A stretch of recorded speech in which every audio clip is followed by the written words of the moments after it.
তফাৎ কি? কবি অনির্বাণ ঘোষ।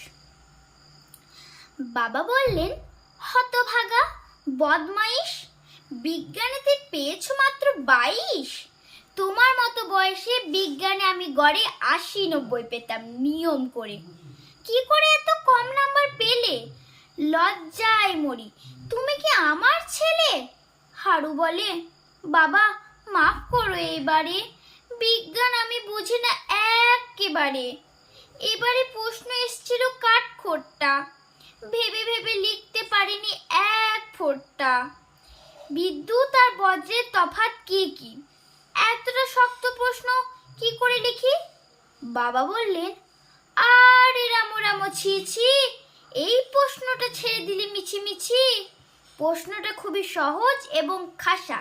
সত্যি তোমার মাথায় গোবর ঠাসা। বিদ্যুৎ আর বজ্রের তফাৎ লিখতে পারো না?